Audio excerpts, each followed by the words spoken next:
Yes. Meenakshi ji, please. Yes, thank you. सभी को नमस्ते। और आज हम सर्वप्रथम यूनिवर्सल प्रेयर से शुरुआत करेंगे।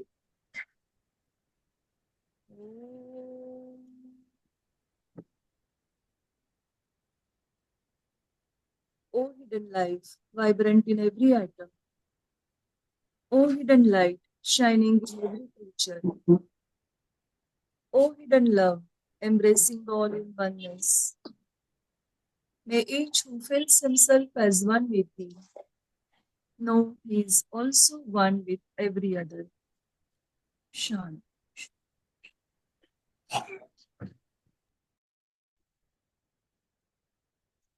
फिर एक बार नमस्ते सभी को। और जैसे कि हम कई महीनों से लाइट ऑन द पाथ पर सिस्टर विभा सक्सेना जी हमारी हमारा क्लास ले रही है। तो अभी अभी उनको इंटरनेशनल स्पीकर भी हुई है, उनको बहाल किया है इंटरनेशनल स्पीकर। और ये हमारी बहुत यस हमारा बहुत सौभाग्य है कि हमें हमें उनसे शिक्षण मिल रहा है। और बहुत प्रतिभाशाली है और बहुत कुछ हम अपना ज्ञान हमसे बांट रही है। हम बहुत धन्यवाद है उनका। आप शुरू कीजिए प्लीज सिस्टर। Sure.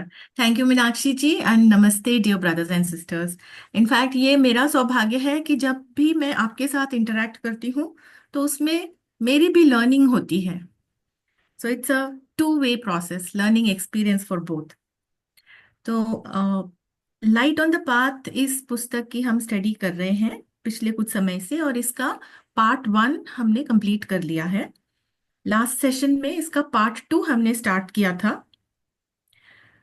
जो पार्ट 1 में 21 सूत्र दिए हैं उसमें साधक सफलतापूर्वक अपनी पर्सनालिटी को कंट्रोल कर ले, ऐसे निर्देश गुरुदेव ने दिए हैं।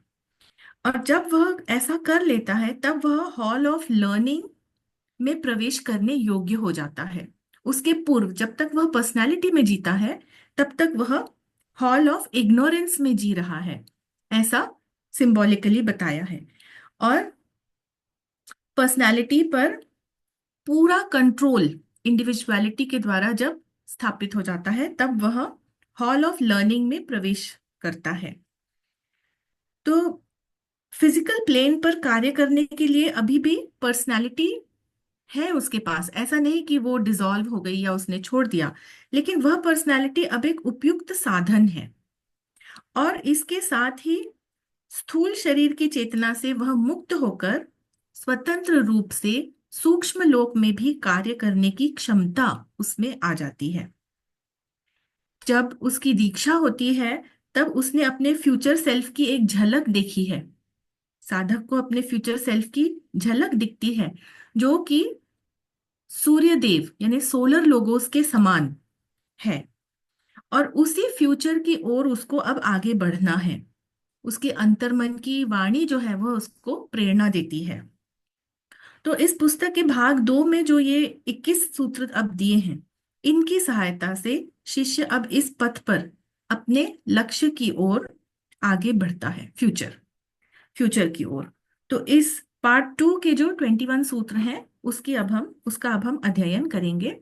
और मैं अपने स्लाइड्स आप लोगों के साथ शेयर कर लेती हूँ।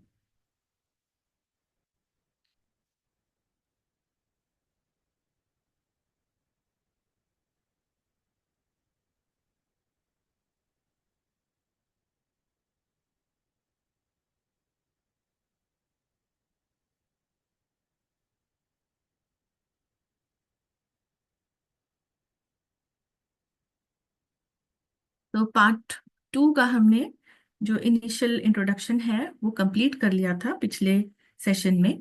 अब हम पार्ट 2 के ये सूत्र नंबर 1 से शुरू करते हैं।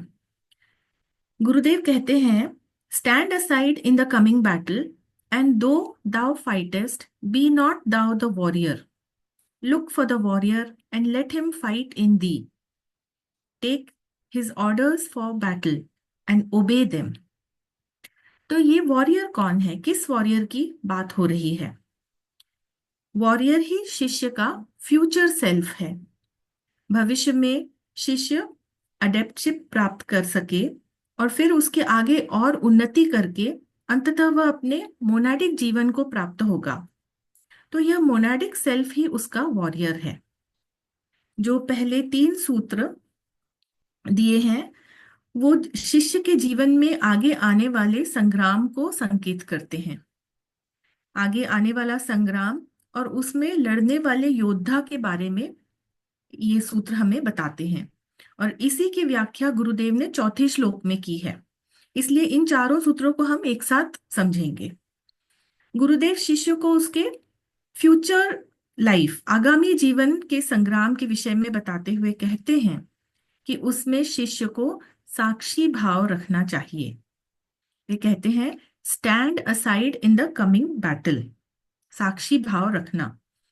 तो आध्यात्मिक पथ के इस पड़ाव पर, ये जो माइलस्टोन है, इस माइलस्टोन पर शिष्य इंडिविजुअलिटी द्वारा चेतना पूर्वक कार्य कर सकता है। इंडिविजुअलिटी यानी अपर ट्रायड, आत्मा बुद्धि मनस, ये जीवात्मा का जीवन है।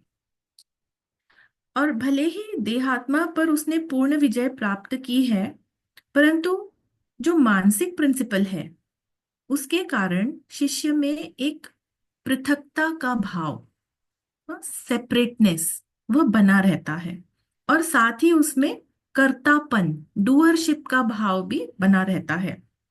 So it is important to note personality is fully mastered, yet while working through the upper triad, आत्मा बुद्धि मनस, तो ये मानसिक प्रिंसिपल के कारण सेपरेटनेस और डूअरशिप, ये दोनों भाव उसमें बने रहते हैं।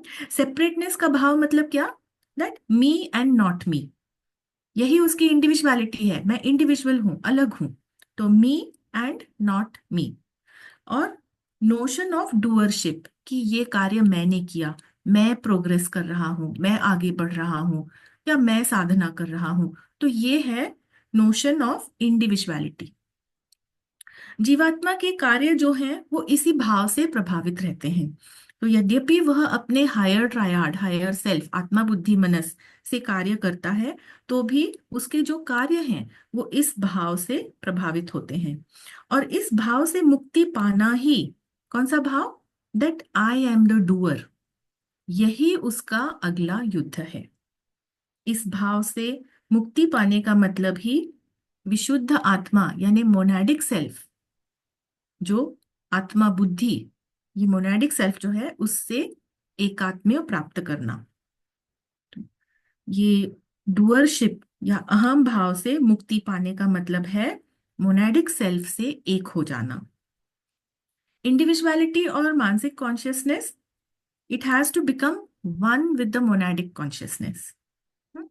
मानसिक कॉन्शियसनेस यानी आत्मा बुद्धि मनस, और मोनाडिक कॉन्शियसनेस यानी आत्मा बुद्धि। तो मोनाडिक कॉन्शियसनेस ये यूनिवर्सल है, और मानसिक कॉन्शियसनेस ये इंडिविजुअल है। तो इंडिविजुअलिटी की वजह से ये जो दो चीजें थी, एक तो कर्तापन का भाव और दूसरा सेपरेटनेस या पृथकता का भाव, ये इस मानसिक प्रिंसिपल के कारण है। और यही उसकी फाइट है, बैटल है, कि अब उसको ये दोनों भाव हटाकर यूनिवर्सैलिटी को प्राप्त करना है। अर्थात उसकी चेतना का स्तर उसको वहां तक उठाना है जहां पर उसको ये एक्सपीरियंस होगा, self in all and all in self. क्योंकि जब वह यूनिवर्सल चेतना प्राप्त करेगा तो यही एक्सपीरियंस है, self in all and all in self.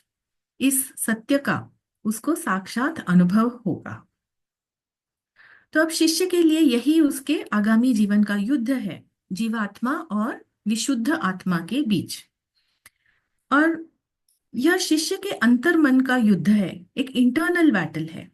इसलिए युद्ध तो शिष्य को करना ही है। फिर भी उसको यह नहीं समझना चाहिए कि वह योद्धा है। जहां भी यह विचार आता है कि मैं योद्धा हूं या मैं प्रोग्रेस कर रहा हूं, तो उसका अर्थ है यह उसका अहम है।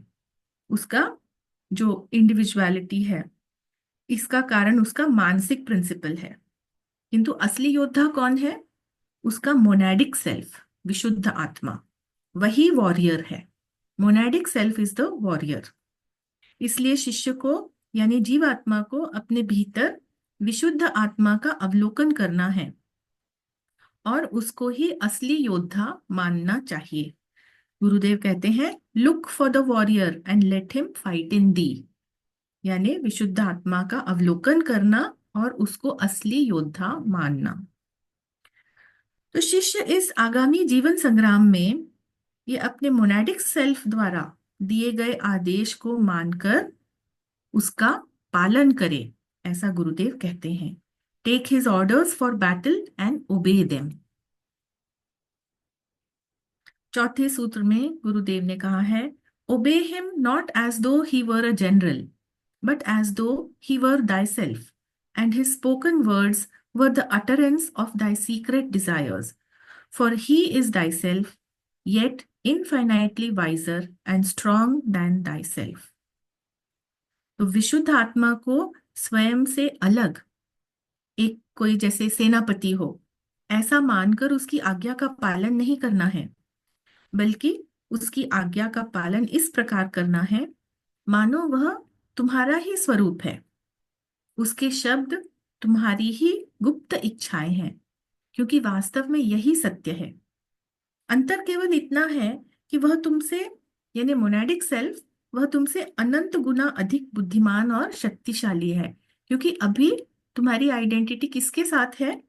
अपने मानसिक प्रिंसिपल के साथ, इंडिविजुअलिटी के साथ, तो जीवात्मा के साथ। किंतु मोनाडिक सेल्फ की कॉन्शियसनेस उससे कहीं अधिक बुद्धिमान और शक्तिशाली है।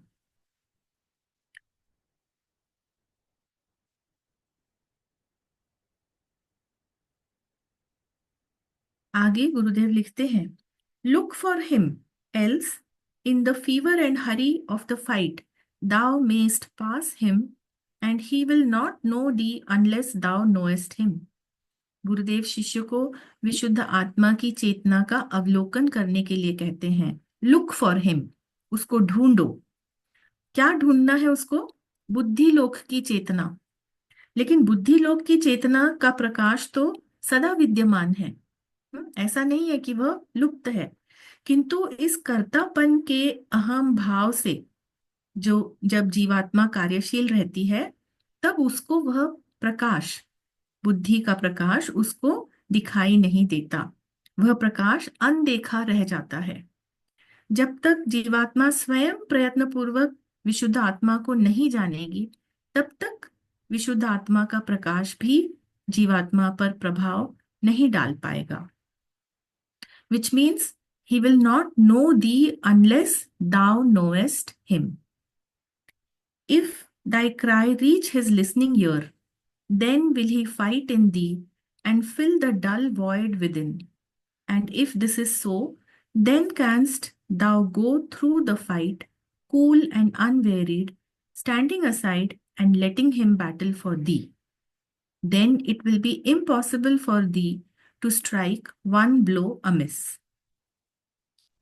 अब विशुद्ध आत्मा से साक्षात्कार की तीव्र आकांक्षा जब जीवात्मा के अंदर होती है, इसको क्या कहते हैं हम? मुमुक्षुत्व का भाव। विशुद्ध आत्मा यानी मोनाडिक सेल्फ, उससे साक्षात्कार की तीव्र आकांक्षा, मुमुक्षुत्व जब जीवात्मा में होता है, और यदि जीवात्मा की पुकार को विशुद्ध आत्मा सुन लेती है, तब सही मायने में विशुद्ध आत्मा अंतर्मन का योद्धा बनता है। तो वह वॉरियर कब बनता है? जब उस मुमुक्षुत्व की पुकार वह सुन लेता है। और जब ऐसा होता है तब शिष्य के अंतर्मन की शून्यता जो है वह एक पूर्णता में बदल जाती है, पूर्ण, होलनेस। और इस संग्राम से बिना थके बिल्कुल निश्चिंत भाव से जीवात्मा एक स्पेक्टेटर या दर्शक की तरह अलग खड़ा रह सकता है। उसकी ओर से स्वयं विशुद्ध आत्मा युद्ध कर रही है। तो इस अवस्था में शिष्य के लिए कोई भी गलत कदम उठाना असंभव है। तो स्टैंडिंग असाइड इसका अर्थ है notion of doership, it has to be replaced by the notion of being witness. क्यों? क्योंकि अब इसमें जीवात्मा का कुछ कार्य नहीं है। योद्धा कौन है? मोनेडिक सेल्फ है। तो ये एक जीवात्मा के कर्ता भाव का साक्षी भाव में परिवर्तन हो जाता है। यहाँ पर एक और गहरा अर्थ है। गुरुदेव कहते हैं, look for him if thy cry reaches his listening years. यानी कि जीवात्मा को विशुद्ध आत्मा की खोज करनी है और उसके लिए आर्त पुकार करनी है। इसको मुमुक्षुत्व कहते हैं। ये जो 4 क्वालिटीज डिफाइन की हैं, विवेक, वैराग्य, षट संपत्ति, मुमुक्षुत्व, इन्हीं 4 गुणों की आवश्यकता है इस पथ पर चलने के लिए। ये बात गुरुदेव ने at the feet of the master इस पुस्तक में भी कही है। तो ये जो 4 क्वालिटीज हैं, विवेक, वैराग्य, षट संपत्ति, मुमुक्षुत्व, इन क्वालिटीज में क्या गुण है? नित्य अनित्य के संबंध में जो विवेक है उसको नित्य अनित्य के संबंध में विवेक होना चाहिए, अनित्य के प्रति वैराग्य होना चाहिए, और षट संपत्ति के द्वारा मन और इंद्रियों पर विजय प्राप्त करनी है। तो ये गुण साधक में आने चाहिए, तब वह अपनी पर्सनालिटी पर या देह आत्मा पर पूर्ण रूप से कंट्रोल कर लेता है। पर्सनालिटी जीवात्मा का आज्ञाकारी साधन बन जाता है। अब इसके आगे जीवात्मा को विशुद्ध चेतना उस स्तर तक उठना है। फ्रॉम हिज इंडिविजुअल कॉन्शियसनेस और individuality he has to rise to monadic consciousness. तो उसके लिए जो चौथा गुण है मुमुक्षुत्व, उसकी आवश्यकता है। विशुद्ध चेतना की खोज, उसकी उत्कट आकांक्षा और उसके लिए आर्त पुकार। तो देयर द 4th क्वालिफिकेशन, मुमुक्षुत्व, दैट कम्स इन। जीवात्मा के कर्ता भाव के अहम को मिटाकर साक्षी भाव अपनाना है। मेरे ख्याल से एक मुझे बहुत ही अच्छी कुछ लाइंस, एक पोएट हैं रूमी की पोएम कुछ इस प्रकार से उन्होंने लिखी थी कि when I search for you I only find me, when I lose me you are found.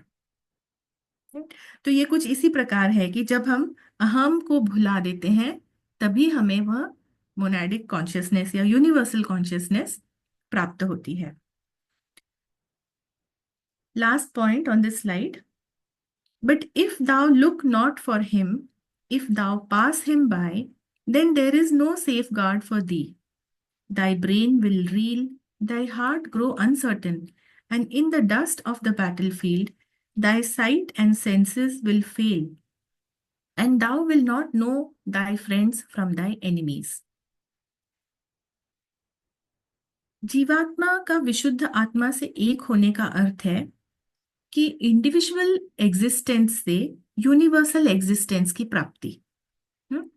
जीवात्मा है मानसिक चेतना और विशुद्ध आत्मा है बुद्धि लोक की चेतना। मानसिक चेतना से जो लोअर लेवल है, निम्न स्तर है, वह है भुवर लोक की चेतना। और भुवर लोक की चेतना यानी एस्ट्रल वर्ल्ड की चेतना, ये भ्रमित करने वाली है। और मानसिक चेतना से उच्च स्तर की चेतना है बुद्धि लोक की चेतना, जो कि विशुद्ध चेतना है। तो देखिए, mental level, mind is the link between the higher spirit and the lower matter. तो मनस के नीचे की ओर है भुवर लोक की चेतना और मनस के ऊपर की ओर है बुद्धि लोक की चेतना। तो यदि साधक बुद्धि लोक की विशुद्ध चेतना तक उठने का प्रयत्न नहीं करेगा, तब उसके लिए कोई सुरक्षा नहीं है। ऐसा क्यों कहते हैं गुरुदेव?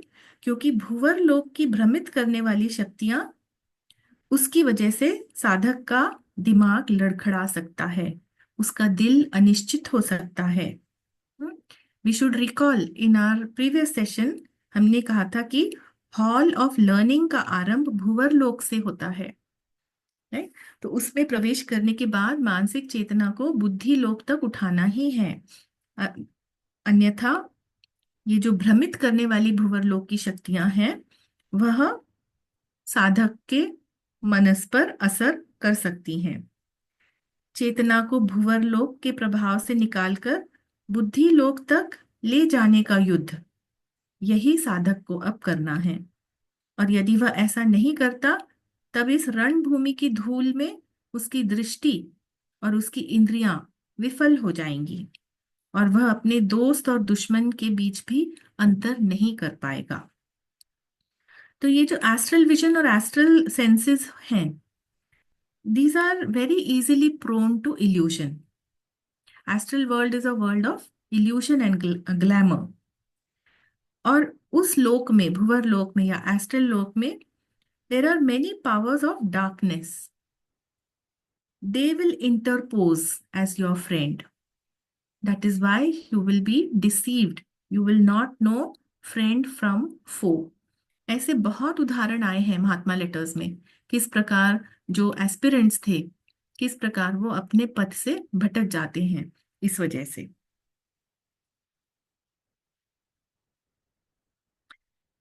आगे गुरुदेव ने कहा है, he is thyself. He माने the monadic consciousness. He is thyself, yet thou art but finite and liable to error. He is eternal and is sure. He is eternal truth. When once he has entered thee and become thy warrior, he will never utterly desert thee. And at the day of the great peace, he will become one with thee.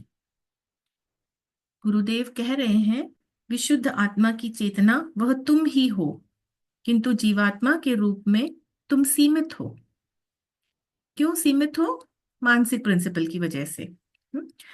और भूल करने के प्रति भी उत्तरदायी हो। You are liable, you are prone for error. तो यहाँ पे ये बात नोट करने योग्य है कि केवल पर्सनालिटी ही नहीं, इंडिविजुअलिटी भी गलती कर सकती है। It is prone to error. This is due to the limitation of मानसिक प्रिंसिपल। बट मोनाडिक कॉन्शियसनेस यानी कि विशुद्ध आत्मा, वह शाश्वत सत्य है। एक बार तुम्हारे भीतर वह जागृत होकर तुम्हारा योद्धा बन जाए, फिर वह कभी तुम्हारा परित्याग नहीं करेगा। और परम शांति के दिन यानी निर्वाण के दिन, उस दिन उससे तुम्हारा एकीकरण हो जाएगा।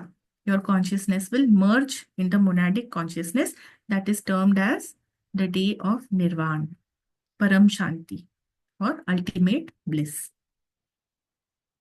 अगले सूत्र में गुरुदेव शिष्य से कहते हैं, यह है सूत्र number 5, listen to the song of life.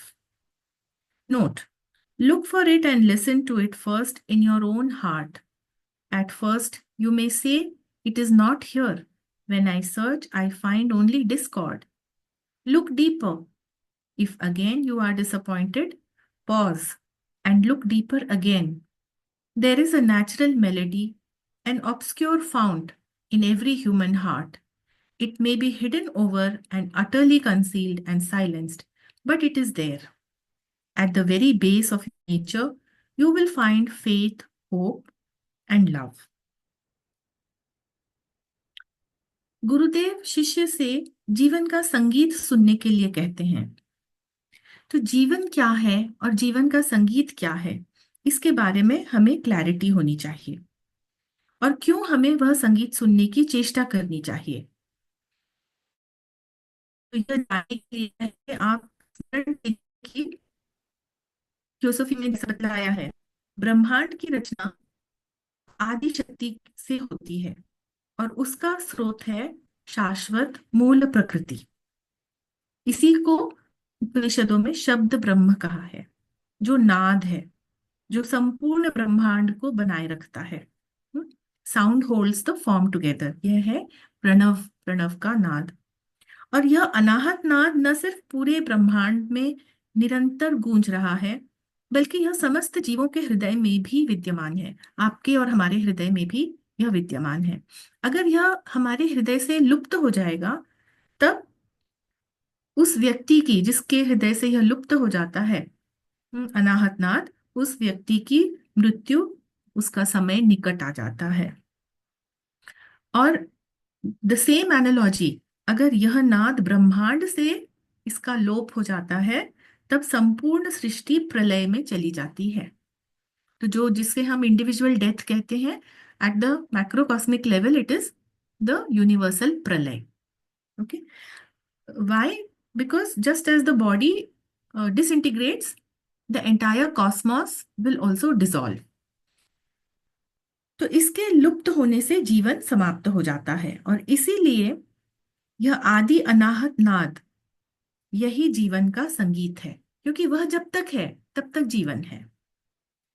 और जीवन क्या है? जीवन है ब्रह्म चैतन्य, consciousness, the divine consciousness, that is the one life, वही जीवन है। और ब्रह्मांड की रचना में यह ब्रह्म चेतना ही अलग अलग जीवों के माध्यम से अभिव्यक्त हो रही है। We are one in spirit, the same life is expressed through all beings. इसलिए भले ही हर व्यक्ति का शरीर भिन्न है, लेकिन सबके भीतर जीवन एक ही है। और इसलिए गुरुदेव शिष्य से इस जीवन का संगीत सुनने के लिए कहते हैं, ताकि उसे ब्रह्मांड में सभी जीवों की एकता का एहसास हो सके। डू यू रियलाइज, उसको इंडिविजुअलिटी की वजह से अभी भी सेपरेटनेस फील हो रही है, लेकिन गुरुदेव उससे कहते हैं कि तुम जीवन का संगीत सुनो, क्योंकि वह जानने से उसको जीवन की एकता का एहसास होगा। तो from individual separateness he will move to oneness. इसलिए यहाँ पर ऐसा निर्देश गुरुदेव देते हैं। और यह बात सत्य है कि सिद्ध पुरुष जो हैं वो अपने हृदय में इस अनाहत नाद को सुन सकते हैं। वही निर्देश गुरुदेव इसको एस्पिरेंट को भी या शिष्य को भी दे रहे हैं कि इस संगीत को अपने भीतर सुनो, और यह नाद उसके हृदय में और सभी के हृदय में विद्यमान है। फिर से आप रिकॉल कीजिए कि जो बुद्धि लोक की चेतना होती है वह कहाँ प्रतिबिंबित होती है?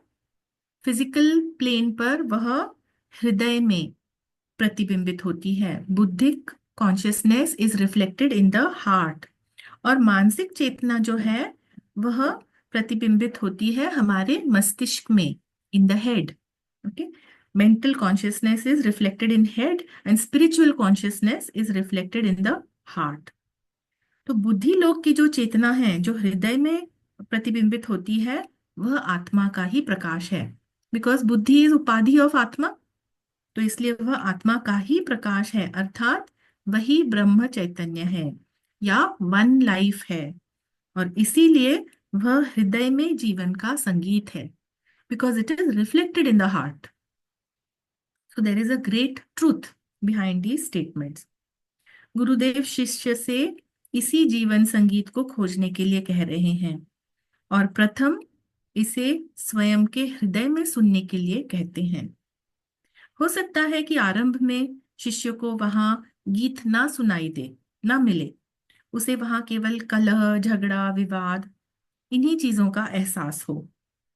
और ऐसा इसलिए होता है क्योंकि उसकी चेतना अभी भी मानसिक स्तर से बुद्धिक स्तर की गहराई तक नहीं पहुंची है। He is still operating from the मानसिक प्रिंसिपल। तो मानसिक चेतना जब लोअर प्लेन्स से इन्फ्लुएंस होती है, तब उस स्तर से अगर वह जीवन का अवलोकन करे, तब उसको ये द्वंद्व ही दिखाई देंगे, डुअलिटीज, जैसे कि love hate, good bad, luxury misery, kindness cruelty, ये सारी चीजें ही वह देख पाएगा। और इनके बीच में फ्रिक्शन होना तो इट इज नेचुरल। तो इनके घर्षण के कारण संसार में उसको चारों ओर दुख, शोक, लोभ, घृणा और इसी प्रकार के दृश्य दिखाई देते हैं। और इसीलिए शिष्य को यहाँ अपने हृदय में केवल डिस्कॉर्ड या कलह दिखाई देता है, किंतु वास्तव में ऐसा है नहीं। जीवन के मूल में, in the source of life, उसकी गहराई में ये रुदन नहीं है, बल्कि एक संगीत है। ये जो ऊपरी तौर से हम देखते हैं फिजिकल लेवल पे, it is a very surface level view. तो इस सरफेस लेवल व्यू पे चाहे कितनी ही लहरें हों, चाहे कितने ही भंवर हों, लेकिन उन सब के नीचे जल का प्रवाह वह सदा शांत गति से होता है। इसलिए जीवन का गीत सुनने में बार बार विफल होने पर भी शिष्य को दृढ़ रहना है और पुनः प्रयास करना है, उसको और गहराई से देखना है, क्योंकि प्रत्येक मनुष्य के हृदय में इस प्राकृतिक धुन का स्रोत है, जीवन का संगीत है। भले वह अभी अस्पष्ट है या छिपा हुआ है, खामोश है, लेकिन निश्चित रूप से वह है जरूर। आगे गुरुदेव शिष्य से कहते हैं कि अपने मूल स्वभाव में वह विश्वास, आशा और प्रेम पाएगा। ऐसा क्यों? क्योंकि प्रत्येक व्यक्ति का मूल क्या है? उसका जो स्वरूप है वह चिदानंद स्वरूप है। ये आदि शंकराचार्य ने भी कहा है, चिदानंद रूपः शिवोहम शिवोहम। तो प्रत्येक व्यक्ति का मूल रूप चिदानंद स्वरूप है। जैसे ब्रह्मांड की आधारशिला है ब्रह्म यानी सच्चिदानंद, उसी प्रकार प्रत्येक व्यक्ति का मूल स्वभाव भी सच्चिदानंद है। इन हिज एसेंस और in his root each man is supreme knowledge and bliss. फिर भी कुछ व्यक्ति अपनी गहराई में इस आशा और प्रेम से संपर्क करने की जगह बाहरी बुराई को चुनते हैं। यही बात गुरुदेव ने आगे कही है। वो कहते हैं, He that chooses evil refuses to look within himself, shuts his ears to the melody of his heart, as he blinds his eyes to the light of his soul. He does this because he finds it easier to live in desires.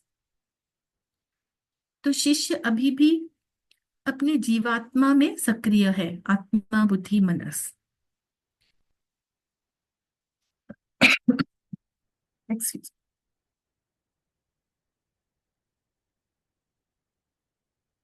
तो यहाँ पर उसका मानसिक principal जो है वह सक्रिय रहता है, और इस कारण हमने देखा कि इस वजह से उसमें ये सेपरेटनेस या पृथकता का भाव रहता है।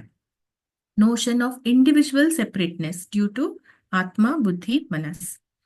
इस सेपरेटनेस से प्रेरित इच्छाओं से कार्य करना बुराई चुनने के समान है।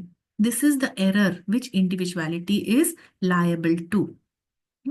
हम सोचते हैं कि हायर सेल्फ यानी आत्मा बुद्धि मनस, ये कैसे कोई एरर या मिस्टेक इससे हो सकती है, लेकिन इससे ये हो सकता है, एरर या मिस्टेक हो सकता है, क्योंकि उसकी ये जो जो भी कार्य हैं या इच्छा है ये इस सेपरेटनेस से प्रेरित होती हैं।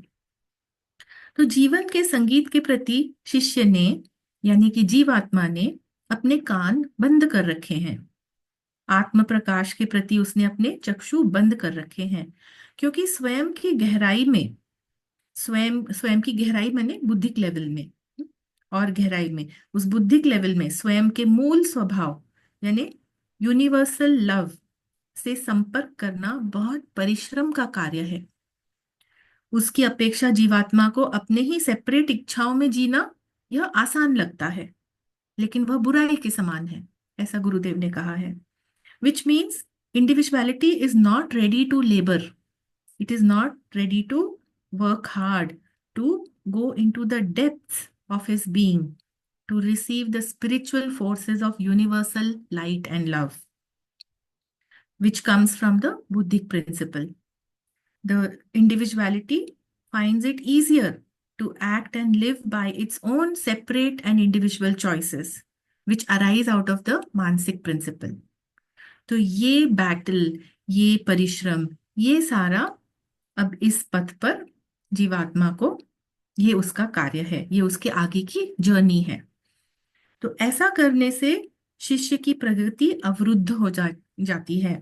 अगर वो जीवात्मा अपने इंडिविजुअल चॉइसेस द्वारा कार्य करती है और यूनिवर्सैलिटी की तरफ नहीं बढ़ती, तो शिष्य की प्रगति अवरुद्ध हो जाती है। It is an obstruction in his further spiritual evolution, spiritual evolution of individuality. उसको अब इंडिविजुअल से यूनिवर्सल बनना है, लेकिन वो इंडिविजुअलिटी तो आगे बढ़ने की जगह अपने पर्सन अपनी इंडिविजुअल चॉइसेस द्वारा कार्य करना चाहती है, so this is a obstruction. तो यहाँ पर आप एक एनालॉजी देखिए, एक समानता है यहाँ पर पर्सनालिटी के द्वारा और इंडिविजुअलिटी के द्वारा कार्य करने में एक इक्विवेलेंस आप देख सकते हैं। जो कुछ भी पहले पर्सनालिटी के लिए एप्लीकेबल था, जो हमने इस बुक के पार्ट 1 में देखा था, हाँ, तो पर्सनालिटी के लिए जो कुछ भी with respect to individuality applicable था, वही अब इंडिविजुअलिटी के लिए एप्लीकेबल है विथ रिस्पेक्ट टू यूनिवर्सैलिटी, यानी monadic consciousness. Okay, but in spite of all this, underneath all life there is a strong current that cannot be checked. The great waters are there in reality. Find them and you will perceive that none, not the most wretched of creatures, but is a part of it. However, he blind himself to the fact and build up for himself a phantasmal outer form of horror. तो हम क्या बात कर रहे थे अभी जीवात्मा के बारे में, कि अपने स्वयं की सेपरेट इच्छाओं से प्रेरित होकर कार्य करने से जीवात्मा की प्रगति में अवरोध उत्पन्न होता है। किंतु यह बात भी सत्य है कि जीवन की हर अभिव्यक्ति के नीचे एक प्रबल धारा बह रही है, द फ्लो ऑफ एवोल्यूशन। यह प्रबल धारा जो है, और इसको रोका नहीं जा सकता। इस धारा की शक्ति से समस्त सृष्टि का विकास क्रम संचालित हो रहा है। और ये जो धारा है, this current, it is the force of the divine will. It is by the divine will that the whole order of nature, it is progressively marching to a higher life. ये निरंतर हो रहा है। तो विकास क्रम की इस धारा के संग प्रत्येक जीवात्मा का भी समय आने पर विशुद्ध आत्मा से एकात्म्य अवश्य होगा। इवन ऑर्डिनरी पीपल, भले ही वो शिष्यत्व नहीं प्राप्त कर रहे या अपनी नॉर्मल लाइफ जी रहे हैं, लेकिन इस समय की धारा में, इस विकास क्रम में समय आने पर उनका भी विशुद्ध आत्मा से एकात्म्य अवश्य होगा। और उसी प्रकार जैसे अभी यह शिष्य है और उसकी प्रगति में ये टेम्परेरी अवरोध आ रहे हैं, लेकिन फिर भी अंततः वह इंडिविजुअल से यूनिवर्सल लाइफ को प्राप्त करेगा। जो व्यक्ति अपना दैवी स्वरूप भुला देते हैं, वह सचमुच अपने लिए एक भयानक बाहरी रूप निर्माण कर लेते हैं और उनकी सहायता करना बहुत कठिन हो जाता है। Okay, those who forget there real nature. तो उनकी उनकी ये जो बाहरी रूप की माया है, उसमें यह भी हम भूल जाते हैं कि उनमें विशुद्ध आत्मा की चेतना है और उसको जगाया जा सकता है, because they appear so fearful, their life is so full of horror. और बेसिकली जो ये आत्म तत्व है, ये बहुत आवरणों से घिरा हुआ है, और उन आवरणों का भेद करके तभी हम आत्म तत्व के दर्शन कर सकते हैं। तो ऐसे भी जो व्यक्ति हैं जो हमें लगता है कि now they are beyond any redemption, ऐसा नहीं है, क्योंकि उनमें भी आत्म तत्व है और वे भी इस पथ पर आगे बढ़ सकते हैं। तो इस संदर्भ में गुरुदेव आगे कहते हैं शिष्य से कि सभी मनुष्य परमात्मा के अंश हैं। यही उन्होंने अगले स्लाइड में वो कह रहे हैं, in that sense it is I say to you, all those beings among whom you struggle on are fragments of the divine, and so deceptive is the illusion in which you live that it is hard to guess where you will first detect the sweet voice in the hearts of others. But know that it is certainly within yourself. Look for it there, and once having heard it, you will more readily recognize it around you. गुरुदेव क्या कहते हैं शिष्य से, वे सभी प्राणी जिनके बीच तुम संघर्ष कर रहे हो, वे सभी ईश्वर के ही अंश हैं। और जिस भ्रम में तुम रहते हो, अर्थात ये जो पृथकता का, सेपरेटनेस का भ्रम है, इल्यूशन ऑफ सेपरेटनेस, वह इतना डिसेप्टिव है, इतना भ्रामक है कि यह अनुमान लगाना कठिन है कि तुम दूसरों के हृदय में वह मधुर आवाज उसको कब या कहाँ सुनोगे, यानी कि तुम्हें एकता का अनुभव कब होगा, ये कहना बहुत ही कठिन है। लेकिन जान लो कि यह संगीत निश्चित रूप से तुम्हारे भीतर है। इसे वहां खोजो और एक बार इसे सुनने के बाद तुम इसे अपने आसपास आसानी से पहचान सकोगे। So when you recognize that light or that song of life within you, then it becomes easier to hear it in the hearts of people who are around you. दूसरों के हृदय में भी जीवन का मधुर स्वर सुनने का अर्थ है जीवन की एकता को अनुभव करना। To experience all life as one, यह अनुभव करना कि जो जीवन औरों के भीतर है वही स्वयं शिष्य के भीतर भी है। तो बेसिकली हॉल ऑफ लर्निंग में जीवात्मा को क्या सीखना है? हॉल ऑफ इग्नोरेंस से वह हॉल ऑफ लर्निंग में आ गया।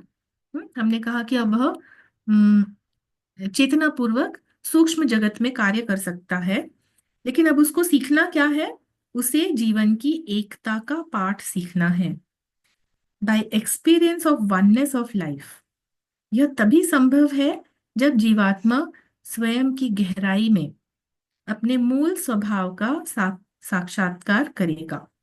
मूल स्वभाव यानी मोनाडिक कॉन्शियसनेस, जब उसका साक्षात्कार होगा तभी उसको वननेस का अनुभव होगा। आगे के जो सूत्र हैं नंबर 6 और 7, उसकी एक्सप्लेनेशन गुरुदेव ने सूत्र नंबर 8 में की है। तो ये 6, 7, 8 ये 3 सूत्र भी हमको एक साथ समझने चाहिए।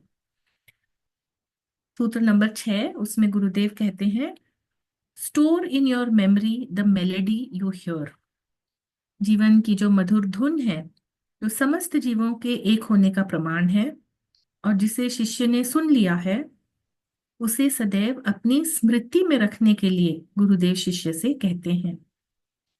ऐसा वे इसलिए कहते हैं क्योंकि आरंभ में जीवात्मा एक बार यह संगीत सुनकर क्षण भर के लिए एकता का अनुभव करती है। It is for a moment, और फिर पुनः पृथकता के भ्रम में लौट आती है। So you get the experience and then again you come back to the separateness illusion. तो इसलिए शिष्य को जीवन के संगीत को भूलना नहीं चाहिए। जिसने उसने एक बार सुन लिया उसे उस मधुर संगीत की स्मृति बनाए रखनी चाहिए, ताकि उसे जीवन की एकता का निरंतर स्मरण स्मरण रहे, कांस्टेंट रिमाइंडर, और वह पुनः पुनः उसके लिए प्रयास करे। क्योंकि अभी यह जो वननेस का अनुभव है वह उसके लिए नित्य अनुभव नहीं है, परमानेंट अनुभव नहीं है।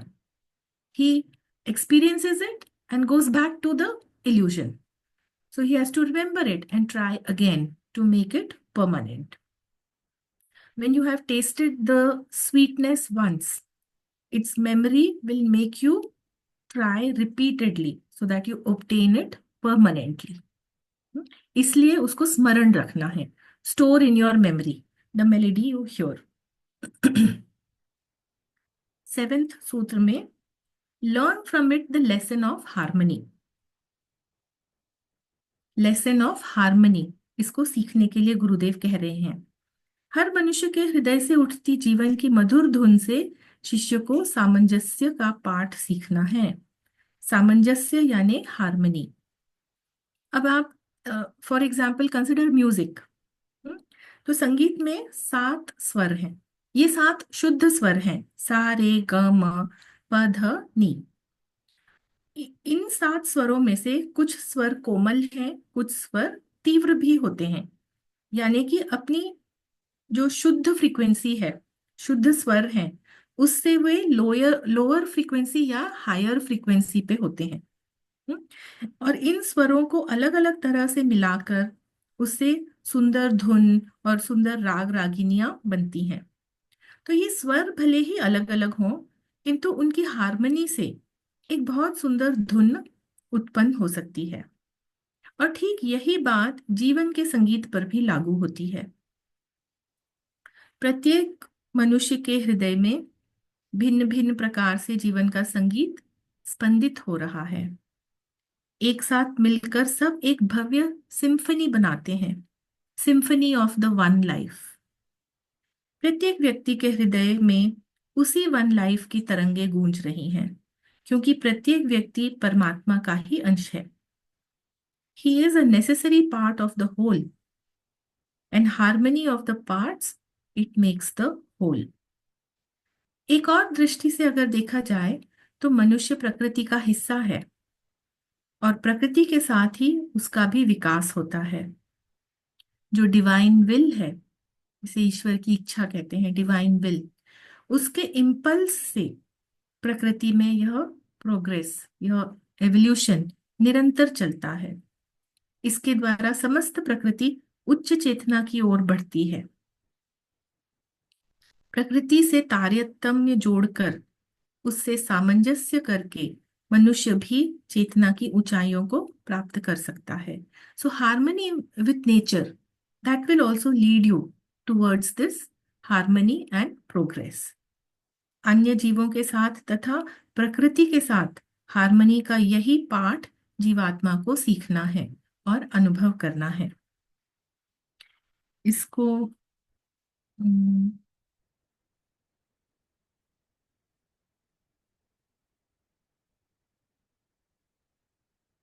ये स्लाइड सूत्र नंबर 8 को यदि हम लेंगे तो शायद इसे पूरा एक्सप्लेन करने में समय इतना नहीं होगा, तो हम आज यहीं तक लेते हैं। और अब आगे कुछ डिस्कशन यदि आज के इस सेशन पे करना है तो हम वह ले लेंगे, और सूत्र नंबर 8 हम नेक्स्ट सेशन से लेंगे। So thank you so much. And if any of the participants have any questions or would like to discuss something, we can speak about it now.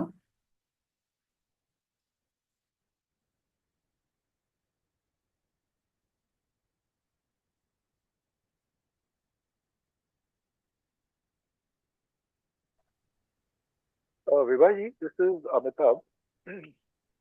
Yes, good evening. Uh, Good evening. One question regarding the Song of Life. When the person hears or reaches that level where he hears his own Song of Life, and you said that then you're in a position to perceive other Song of Life, I mean Song of Life of other people. So is that the Song of Life is the same or is it different for different people? See, this is my understanding because this book is written in a very symbolic way.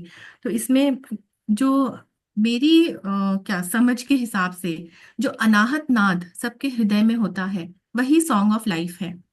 और ये एक बहुत ऊंचे level की चेतना है जब आप उस अनाहत नाद को सुन सकते हैं, और योगियों में यह क्षमता होती है, उनमें यह स्पिरिचुअल पावर डेवलप हो जाती है कि वे अपने हृदय के इस अनाहत नाद को सुन सकते हैं।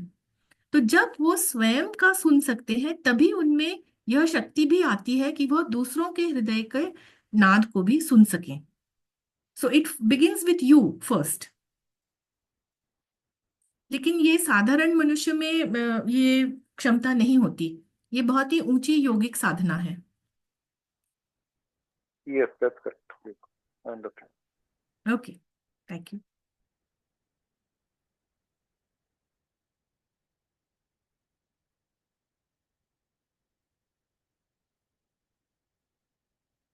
नमस्ते। नमस्कार मैडम। नमस्ते मैडम ये नमस्ते। एक झलक की जो बात की है कि एक झलक मिलती है हमको, उस हाँ, झलक का मतलब क्या, मतलब समझ में नहीं आया, झलक कैसे मिलेगी? ये हम पिछले सेशन में डिस्कस कर चुके हैं। उसमें क्या जी। होता है, जब एस्पिरेंट की दीक्षा होती है, जब उसको फ्रॉम प्रोबेशनरी चेलाशिप जब उसको एक्सेप्ट कर लिया जाता है और जब उसकी दीक्षा होती है, तब मोमेंटरीली गुरु अपनी चेतना शिष्य की चेतना से एक कर देता है। तो उसको अपने फ्यूचर सेल्फ की झलक मिलती है, क्योंकि his consciousness is raised higher. And what is the future self of man? It is the consciousness equivalent to the solar logos. तो वो जो एकदम bright and what is it called, shining, it is shining so brightly कि वो उसकी तरफ कभी देख भी नहीं पाता है और घबरा के आंखें बंद कर लेता है। ऐसा इसके पिछले सेशन में हमने डिस्कस किया था। तो गुरुदेव कहते हैं कि वह घबरा के आंखें ना बंद कर ले और उसको देख सके जो उसका ही फ्यूचर स्वरूप है। तब वो इस पथ पर आगे बढ़ पाएगा। यदि वह घबरा के आंखें बंद कर लेगा तो उसने जो कुछ भी इतनी मेहनत से प्राप्त किया है, इस स्तर तक पहुंचा है, वह सब एक तरह से वेस्ट हो जाएगा। हो सो जाएगा। जी that is ma'am. The glimpse of his future self. जी, शुद्ध हो जाएगा तब ना, शुद्ध हो जाएगा तभी वो झलक पा पाएगा ना। थैंक यू हाँ, मैम। उस इनिशिएशन के समय होता है, उसके बाद में hmm, after the initiation is over, तब एस्पिरेंट पुनः अपनी चेतना में लौट आएगा और फिर उसको स्वयं का प्रयत्न करना पड़ेगा और प्रोग्रेस करना पड़ेगा कि अपने करंट लेवल की चेतना से वह उस जो उसने फ्यूचर झलक पाई थी उस लेवल की चेतना तक वह अपने को उठा सके। तो ये हाँ उसकी सर। यात्रा है। जी, सवेरे अपन बात करेंगे। थैंक यू मैडम, धन्यवाद। नमस्ते विभा जी। नमस्ते शीतल जी। अ, मैं ये कहना चाहती हूँ कि एक्चुअली ये जो अभी वर्णन है, ये सब इंडिविजुअलिटी से स्पिरिचुअलिटी तक जाने का वर्णन है, ऐसा लगता है। जी, तो क्या इसमें भी गुरुदेव हमारे साथ रहते हैं, यानी एस्पिरेंट या साधक के साथ हैं? बिल्कुल बिल्कुल, गुरुदेव तो सदा रहते हैं। लेकिन शायद हमने इसको पढ़ा है अभी या आगे आएगा कि एक after reaching a certain point in the spiritual development, उसके बाद में किसी एक्सटर्नल गुरु की आवश्यकता नहीं रहती, क्योंकि जो हमारा इंटरनल गुरु तत्व है उसी से हमें वह मार्गदर्शन प्राप्त होने लगता है आगे बढ़ने का। लेकिन जब तक हमारा गुरु तत्व जो इंटरनल है वह जागृत नहीं है और हम उस तक नहीं पहुंच पा रहे हैं, तब तक हमको ये एक्सटर्नली गुरु के प्रेरणा या मार्गदर्शन की आवश्यकता रहती है। लेकिन गुरु तो सदा रहता है, विद इन और विदाउट। तो ऐसा मैंने सुना है कि फोर्थ इनिशिएशन तक गुरुदेव रहते हैं, उसके बाद पांचवी दीक्षा शिष्य को खुद ही प्राप्त करनी पड़ती है। तो क्या ये चौथे यानी अरहत तक का वर्णन है क्या? हाँ, ऐसे इंडिकेशंस है महात्मा लेटर्स में भी जो हमने पढ़ा है। अरहत के लेवल तक he is under the Chohan, वो लेटर में भी लिखते हैं कि उनके रूल से वो बाउंड है। लेकिन जब फिफ्थ इनिशिएशन यानी एडेप्टशिप यानी सिद्ध पुरुष, जब सिद्ध पुरुष के पद तक वे पहुंच जाते हैं, तब उनको ये स्वतंत्रता रहती है कि अब वह अपने मार्ग पर स्वयं अग्रसर हों। So that is an indication in the letters it is mentioned.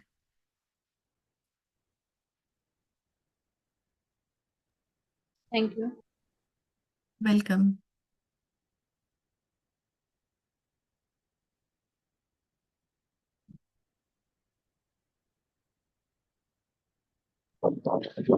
कौस्तुभ गड़बड़ी here. नमस्ते कौस्तुभ जी, कैसे Namaste हैं? ji. Namaste ji. The sound that we are talking about Yes. is it the oneness that we are talking about in the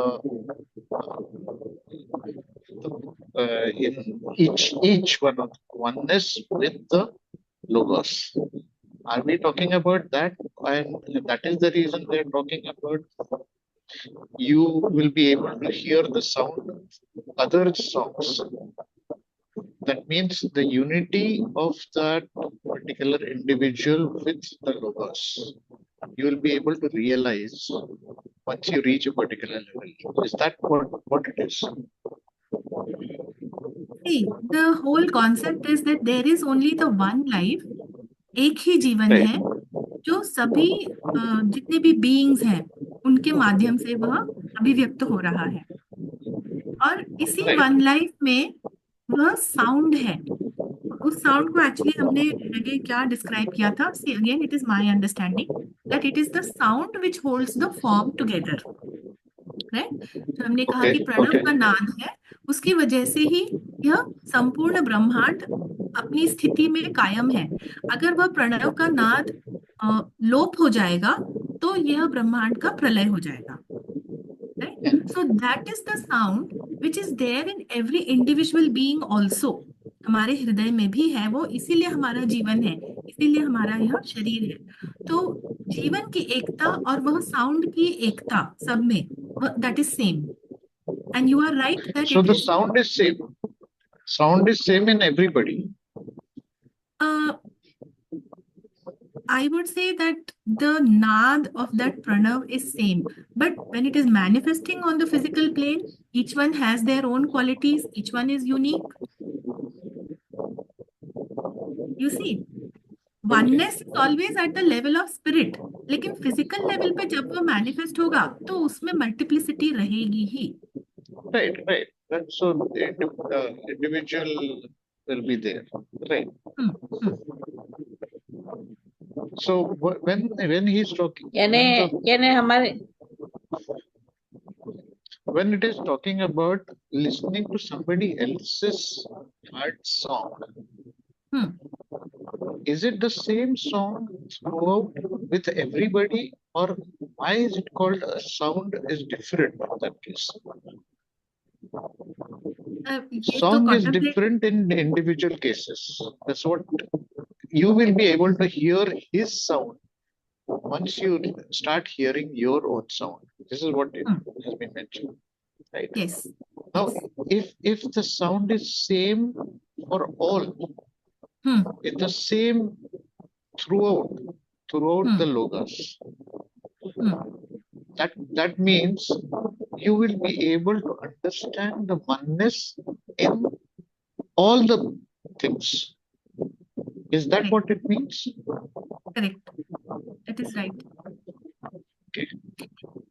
We have to always keep in mind कि जितनी ऊंची चेतना उठेगी, the higher it rises, the more it will have the experience of oneness. Now, Right. the sound, we are saying that when the consciousness reaches the buddhic level, the monadic consciousness, Atma Buddhi, when it reaches at that level, then it can hear this sound. And rightly so, because buddhic consciousness is universal consciousness. So it is one and it is undivided.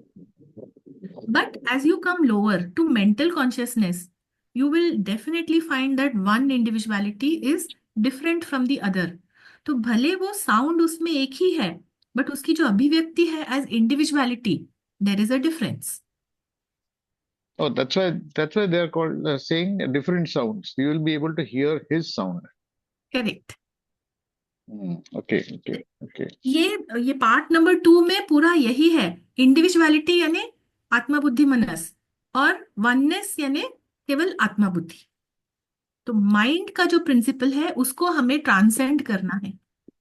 Then we reach the higher consciousness. Okay. Thank you. Welcome.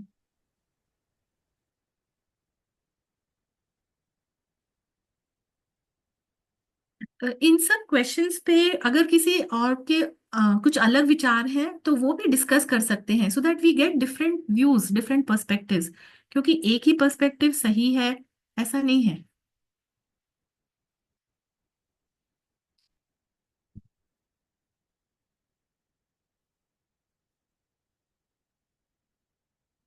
Any other questions?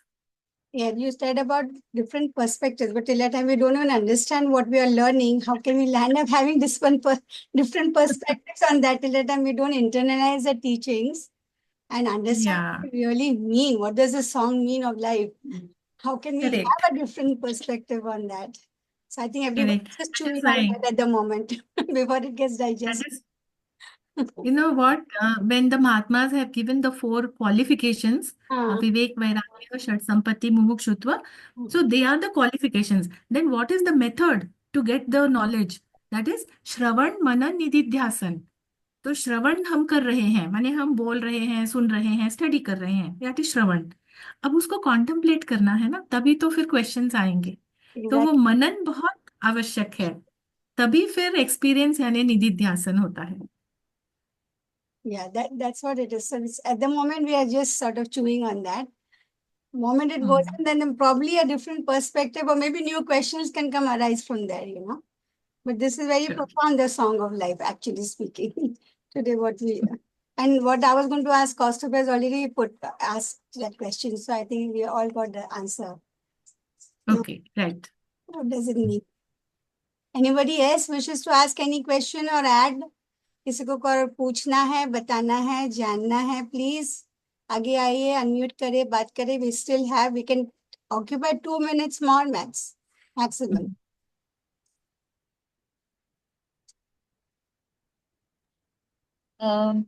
नमस्ते। आपने जो रूमी का जो couplet आपने सुनाया है ना, तो उसका हाँ। कबीर के दो भी आता है कि हम्म, प्रेम गली अच्छा करी जामे दो न समाए, जब मैं हूं तो हरि नाही और जब हरि है तो मैं नहीं। बिल्कुल सही, वेरी मैं नाइस। को ही भूलना है, तभी हरि का दर्शन हमारे जो अंदर ही है, हरि दर्शन ही होगा, हम हरि हो जाएंगे। करेक्ट करेक्ट, और वेरी नाइस। मास्टर लेटर, बोलिए प्लीज। सॉरी, प्लीज से अगेन। हाँ ठीक है। तो महात्मा लेटर में भी कहा है ना कि महात्मा जो है वो आ, आ, वो परम तत्व में जीते हैं। उनका हम्म कॉन्शियसनेस उस हाईएस्ट यूनिवर्सल इसमें है, प्रिंसिपल हम्म में। हम्म लेकिन जब वो कार्य पद्धति उनकी जो है हर मास्टर की, वो हम्म अलग अलग रेस के हैं, है ना। जैसे संगीत में स्वर माला जो है सारेगामा पर ध्वनि, तो ये अलग अलग है। लेकिन हारमोनी वो जो मास्टर्स जब एकत्र कार्य करते हैं तो उनका हारमोनी होता है। लेकिन उनकी जो कार्य पद्धति है वो भी डिफरेंट डिफरेंट, उनकी जो वैशिष्ट्य है, हम्म, उनका जो रेज, एक एक विशिष्ट रे के जो मास्टर है ना, तो उनकी कार्य जब कार्य करते हैं तो उनकी कार्य पद्धति भिन्न होती है, लेकिन सभी एक एक ही सूत्र से बंधे हुए हैं और एक ही कॉन्शियसनेस में रहते हैं, यूनिवर्सल कॉन्शियसनेस करेक्ट, कॉन्शियसनेस में। Very true. महात्मा के एच कहते हैं कि we may differ in method but never in principle. कार्य पद्धति अलग हो सकती है लेकिन प्रिंसिपल एक ही है। Highest principle, that is our seventh principle. Anybody very else? Nice. Thank you, I'm Meenakshi. so nice कि इतने I'm very thankful and it feels very nice to see that people come up with so many questions, यानी कि वास्तव में वो इन चीजों पे चिंतन मनन कर रहे हैं, सोच रहे हैं। That's true. We are evolving finally. Anyway, anybody has any other questions or doubts? Other we can end the session for tonight. Yeah. Okay, then I think everybody is today content with the knowledge that you have shared. Vibhaji, thank you so very much. Once more, an Thank you. inspiring lecture. Amazing. And especially you speak with such calmness and with such deep explanation of this and making it so simple. It's so wonderful, honestly. It's a pleasure to hear you talk, honestly. Thank you so very Thank much. Yeah. And Rinal, if we can end with the prayers in your beautiful voice, please. Yeah.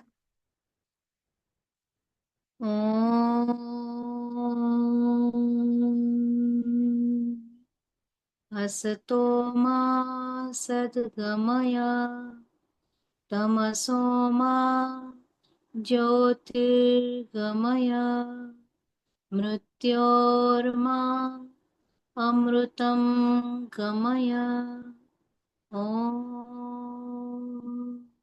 सर्वे वै सुखिनः सन्तु, सर्वे सन्तु निरामयाः, सर्वे भद्राणि पश्यन्तु, न कश्चित् दुःखभाग् भवेत्। ॐ शान्ति शान्ति शान्तिः। ॐ तत्सत् ब्रह्मार्पणमस्तु।